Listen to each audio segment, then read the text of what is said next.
Saludos amigos, bienvenidos a Ágora. Hoy me estará acompañando en el control técnico Fernando Mateus. Norelba Torres es nuestra productora con el 23.431 de la Producción Nacional Independiente. El director de Luz Radio es el profesor Jesús Urbina y quien les habla, el profesor Gabriel Andrade, estará en la conducción.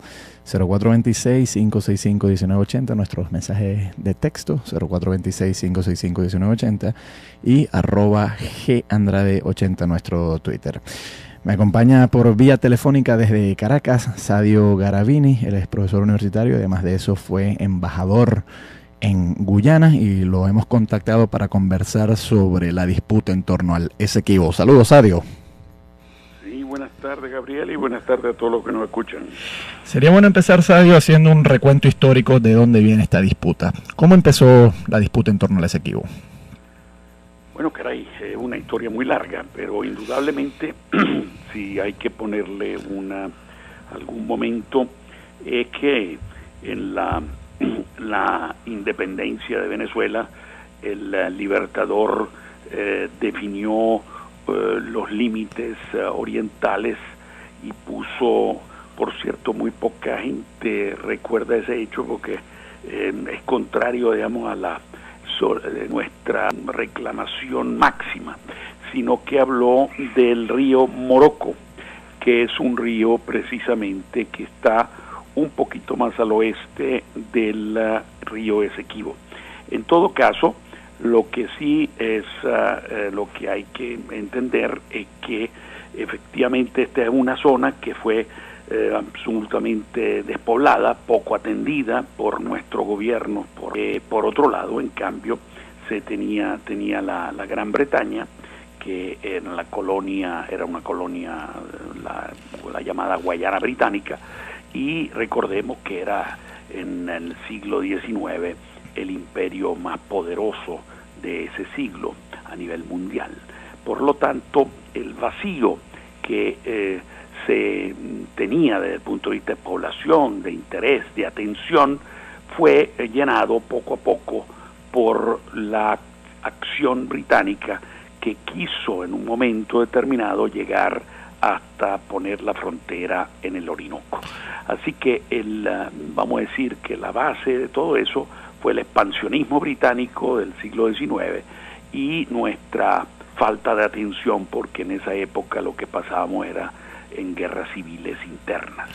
¿Este expansionismo británico contó con un aval legal de alguna forma o sencillamente ellos iban invadiendo más y más territorio y nosotros no nos dábamos cuenta? No, efectivamente no era un problema legal, era un problema de carácter precisamente de acción real sobre el territorio. El punto está en que hubo un momento, más o menos en 1845, cuando Alejo Fortique, un diplomático venezolano, fue a Londres, enviado por el gobierno venezolano, e inició una negociación. Y como siempre, lo bueno es enemigo de lo óptimo, o mejor dicho, lo óptimo es enemigo de lo bueno, al revés. Así como ustedes, me imagino que en Maracaibo tienen muy claro lo que fue el Tratado Pombo-Michelena de 1833, donde ratificado por Venezuela, ratificado por Colombia, perdonen el enredo, ratificado por Colombia nos daba la mitad de la Guajira y nos daba el control de todo el Orinoco. Bueno, ese tratado no fue aprobado en Venezuela porque según la posición venezolana de ese entonces, extrema, querían que fuera toda la Guajira. Y sabemos cómo terminamos al final de ese proceso. En 1845 pasó más o menos lo mismo con Inglaterra. Alejo Fortique regresó con un acuerdo con el gobierno británico ese entonces sobre el río Morocco, que era el río precisamente donde el libertador había puesto el límite. Sin embargo, nuestra reclamación máxima era el río Esequibo y no fue aceptado. Eso nos hubiese dado quizás las 2/3 partes o un poco menos quizás de lo que es toda la reclamación Esequiba en este momento. Pero ese acuerdo no fue aceptado por nuestros gobernantes y siguió la falta de atención, y por lo tanto los británicos seguían descubriendo oro, seguían encontrando razones para penetrar más nuestra frontera, y repito, llegó casi la máxima reclamación británica fue el río Orinoco, que nos salvamos de eso por poco.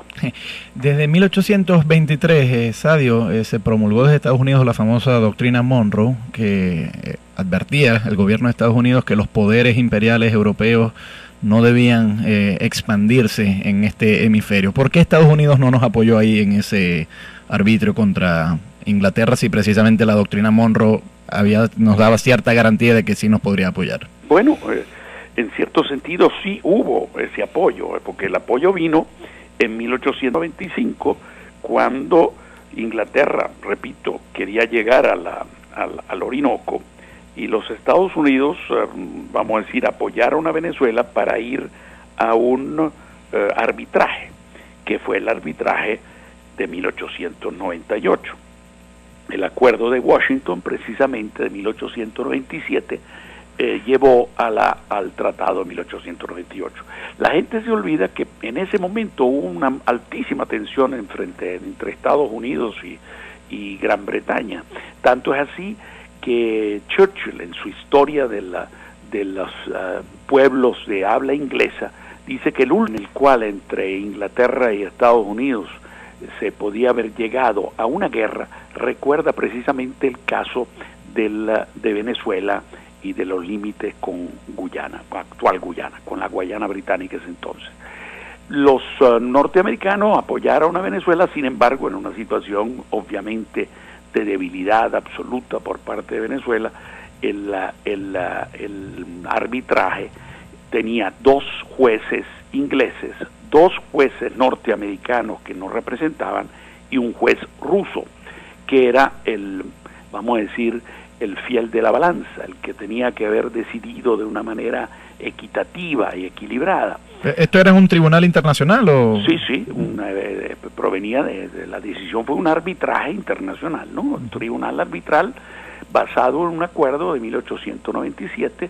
El arbitraje se definió, la sentencia fue en 1898 y fue la que delimitó la actual, digamos, línea del laudo, como le definimos nosotros, en 1898.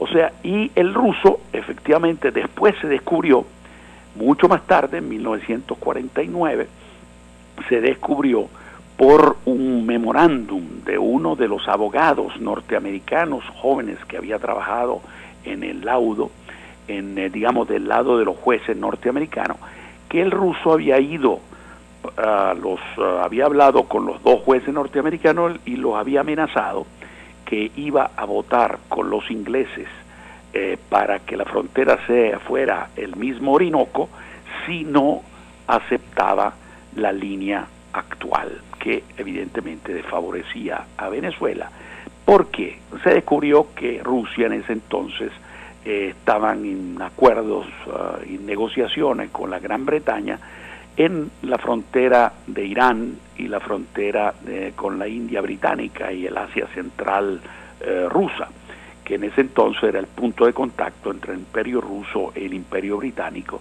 Bueno, en esos acuerdos se compensó a la Gran Bretaña en algunos puntos, digamos, del tema de la frontera con Irán y la frontera con Afganistán, que le interesaba a Rusia e Inglaterra, fue compensada con este voto de Frederick Martens, se llamaba el ruso, que decidió la línea actual del laudo.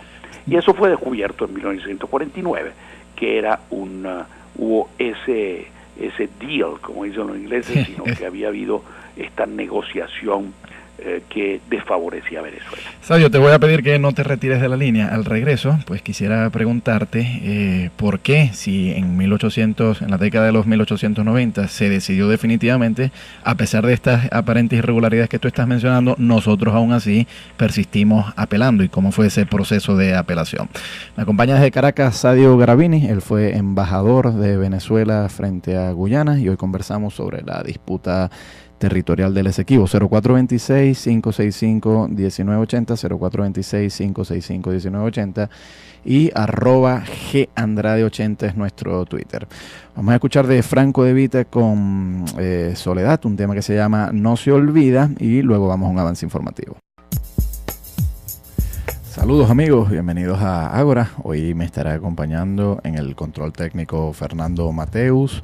Norelba Torres es nuestra productora con el 23.431 de la Producción Nacional Independiente. El director de Luz Radio es el profesor Jesús Urbina, y quien les habla, el embajador en Guyana, y lo hemos contactado para conversar sobre la disputa en torno al Esequibo. Saludos, Sadio. Sí, buenas tardes, Gabriel, y buenas tardes a todos los que nos escuchan. Sería bueno empezar, Sadio, haciendo un recuento histórico de dónde viene esta disputa. ¿Cómo empezó la disputa en torno al Esequibo? Bueno, el profesor Gabriel Andrade estará en la conducción. 0426-565-1980, nuestros mensajes de texto, 0426-565-1980 y @gandrade80, nuestro Twitter.